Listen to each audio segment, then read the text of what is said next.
Hey folks, and welcome into WCSN's continuing coverage of Arizona State baseball on Walter Cronkite Sports Network. He's Rob Werner, I'm Blaine McCormick, and we're talking about ASU's baseball mid-season wrap-up.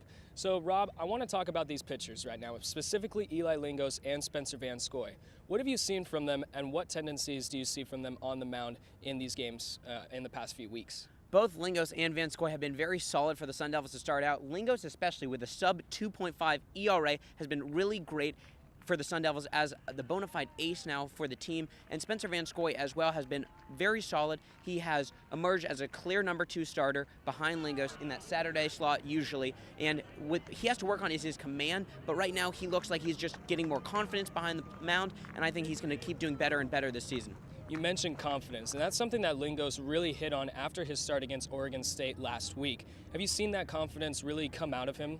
Completely. I think we've definitely seen that confidence out of Lingos early on this season. I think we can see that in the 29 strikeouts he's produced, or the over 25 innings pitched that he's had already in 2017. I think that he looks like a different pitcher. I think that his confidence is showing on the mound, and I think that he's really helping the Sun Devils early on. And you mentioned the 29 strikeouts that he's had, and those 2-pitch strikes that he's been throwing seem to be effective for him. Now, looking at Arizona State as a whole right now, they're in the Pac-12, a very competitive conference with 3 teams in the top 25 for the National College Baseball rankings. How do you see them going up against these Pac-12 teams, and what tendencies do you think they need to work on in order to win these games? Well, first off, I think that Arizona State is going to be okay in this Pac-12 schedule because although Pac-12 is one of the better conferences in America in terms of college baseball, they've already played very tough games in their non-conference slate. They've played TCU, who is then ranked number 1 in the country. They played 2016 World Series participant Oklahoma State. They've played Cal State Fullerton, who's now number 6 in the country. I think these games against these very tough teams will help the Sun Devils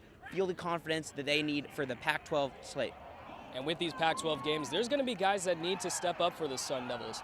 My eyes go to Andrew Snow and also Lyle Lynn, who have those averages up there. Who do you see specifically who are going to step up for the Sun Devils? Well, I think, like you said, Blaine, I think Andrew Snow and Lyle Lynn will be players that we will look at to see if they can help the Sun Devils' offensive production. I think Gage Canning, though, and Andrew Shaps will be very crucial for the Sun Devils' success offensively this season. Gage Canning with the leadoff man, Andrew Shaps as the number 3 hitter for the Sun Devils, and I think if those two can get going and get their offensive numbers up, I think it will help the whole team, as those are 2 of the leaders on the team, and I think that will help the Sun Devils through the rest of the season. Well, we'll see if those 2 outfielders really step up into their major roles for the Sun Devils. Rob, thanks for being here. Great knowledge as always. You can catch all of Rob's articles on cronkitesports.com. Make sure to stick around for more coverage. For Rob Werner, I'm Blaine McCormick, Cronkite Sports.